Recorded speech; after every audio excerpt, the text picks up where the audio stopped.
महाविकास आघाडी आणि मनसेच्या उद्याच्या सत्याच्या मोर्चाला अद्याप मुंबई पोलिसांनी परवानगी दिली नाहीये। रात्री उशिरापर्यंत या मोर्चाला परवानगी मिळण्याची शक्यता आहे। पोलिसांनी परवानगी नाकारली तरी देखील मोर्चा काढण्यावर विरोधक ठाम असल्याचं आपल्याला पाहायला मिळतंय। रात्री उशिरापर्यंत या मोर्चाला आता परवानगी मिळण्याची शक्यता आहे। परवानगी मिळाली नाही तरी देखील मोर्चा काढण्यावर विरोधक ठाम असल्याची माहिती आहे। कृष्णात पाटील आमचे प्रतिनिधी सध्या फोन लाईनवरनं आपल्या सोबत जोडले गेलेले आहेत। कृष्णात, अद्याप सत्याचा जो मोर्चा निघणार आहे, विरोधक या मोर्चावर ठाम आहेत, मात्र त्याला परवानगी मिळाली नाहीये। मोर्चासाठी अवघे काही तास उरलेले आहेत तरी देखील मुंबई पोलिसांकडून या मोर्चासाठीची परवानगी देण्यात आलेली नाही।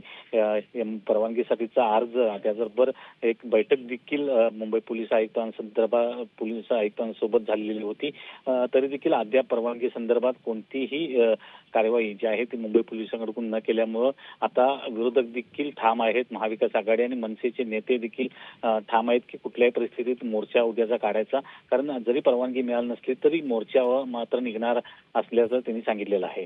निश्चितच धन्यवाद कृष्णात सविस्तर माहितीसाठी।